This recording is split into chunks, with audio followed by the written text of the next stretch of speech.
I'm going to start this out with a question to the audience, and I want to see a show of hands on these various questions. So, a little up? Okay, is that better? All right.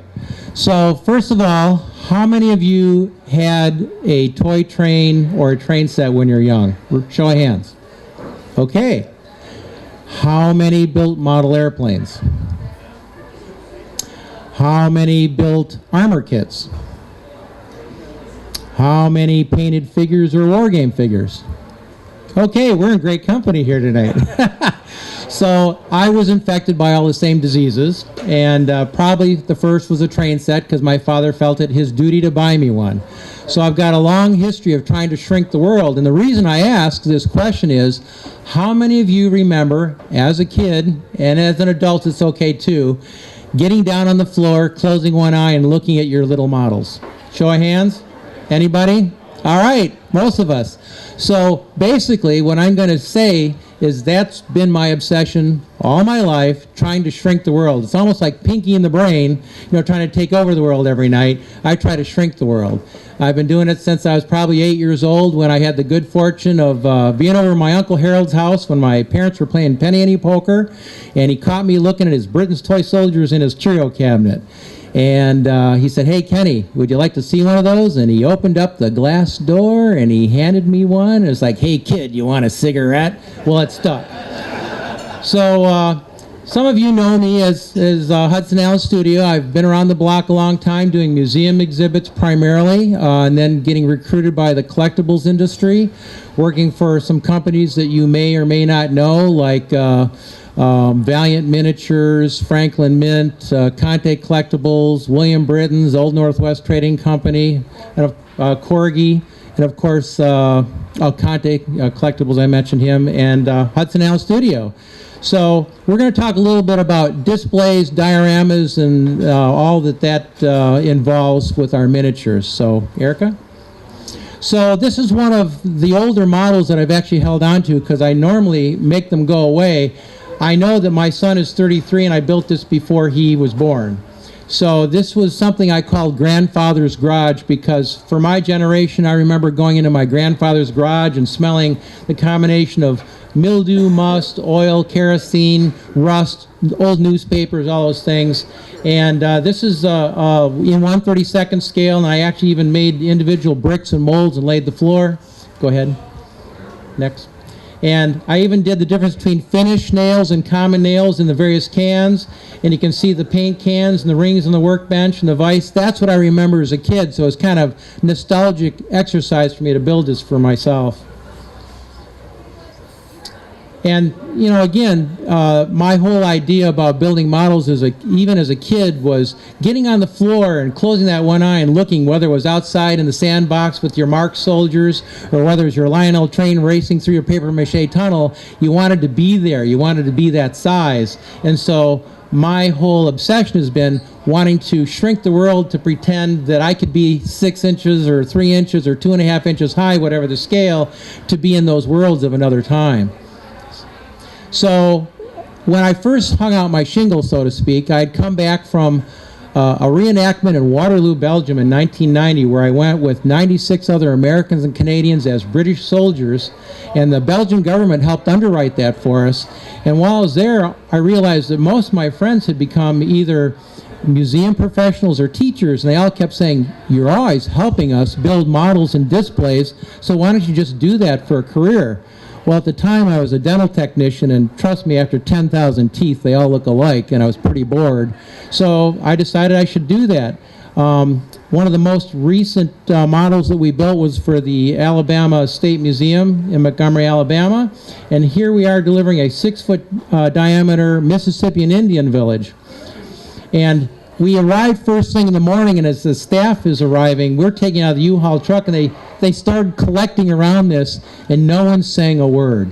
And one at a time, each staff member, which we've been in many meetings with, and with the anthropologists and the archaeologists and the directors, they're looking and they're not saying a word.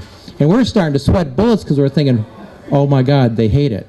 So finally the director comes, and the assistant director, and they're just staring at this, and they go, "Wow, this is wonderful. I went, yes.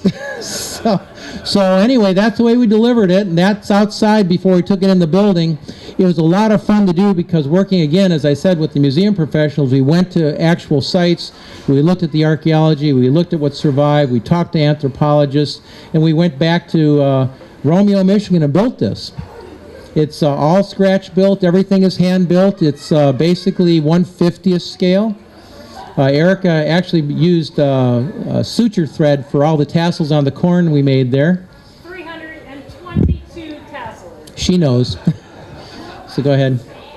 And these are just some quick shots of showing the village. And the one thing, we were at the open house, and probably the best compliment, well, there's two compliments I got actually, but my favorite one was going in to hear the chief archaeologist giving a presentation to all the donors. And he says, I just wish I could shrink down and walk through this village because it's exactly the way I thought it would be.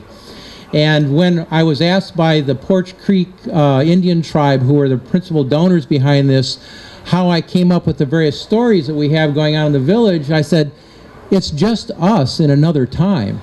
Because they looked at it and they said, well, why do you have the one house that is kind of falling apart and not well repaired? And I said, take a close look at it. There's a guy leaning in the door smoking a pipe, and the woman's working in the backyard. He's a lazy guy in town.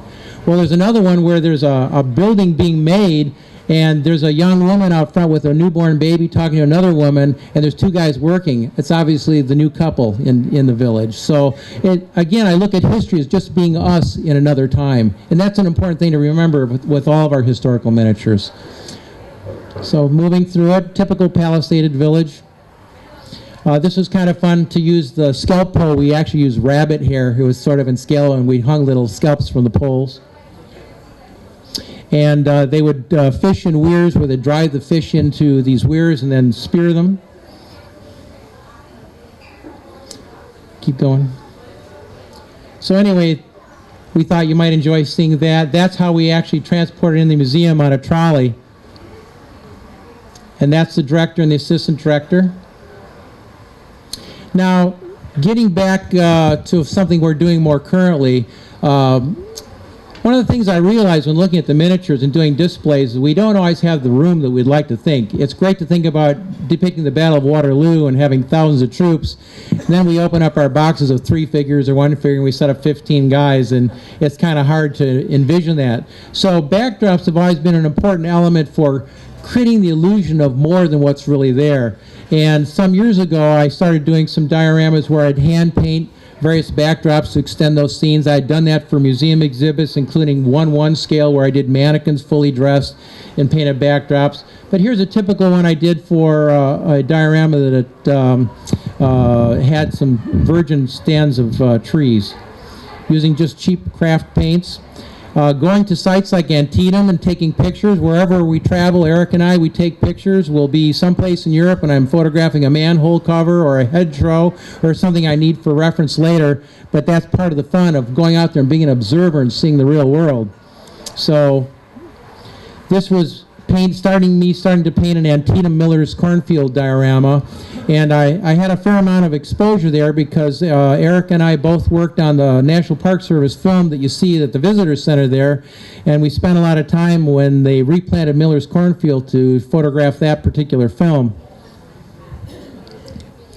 So it's pretty effective to do an environment that's really shallow but has a sense of action. So here's an example of something that has a real simple backdrop, a hedgerow, some trees that are really just tree trunks, because we forget that virgin trees were over 100 feet tall and we're normally looking straight out. So when you're walking through a virgin stand of trees, you don't tend to look up, you look straight forward.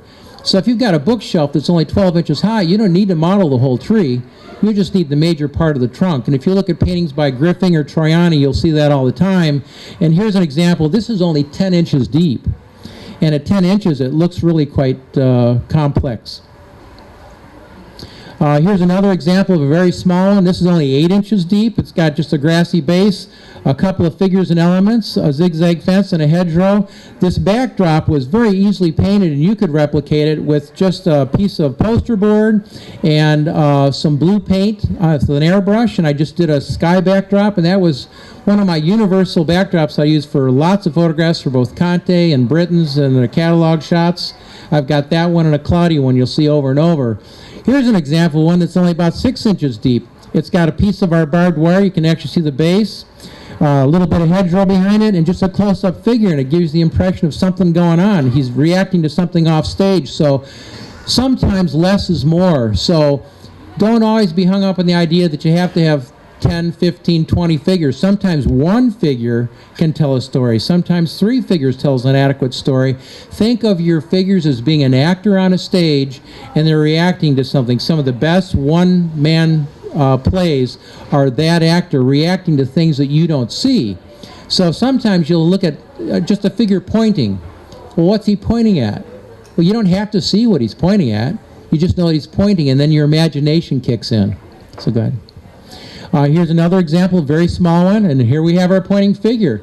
Well, these are the only 2 figures that I set up for this photo, but you have someone obviously aiming at somebody, you would think, or a deer or a bear, who knows, and someone pointing it out. So just these 2 figures tell a nice little story in that vignette. This is probably about 10, 12 inches deep, but it's a longer one. I get some forced perspective here. That's one of our Britain sets called We Hit 'em Boys with our limber. And here, again, it's not important to always see the figure. I've talked to collectors over the years that are obsessed with seeing the face of the figure. Sometimes that's not the way we experience things. If you're the guy at the back of the line, all you're seeing are the back of heads.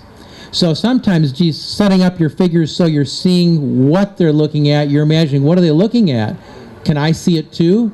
Who had a Viewmaster when they were a kid?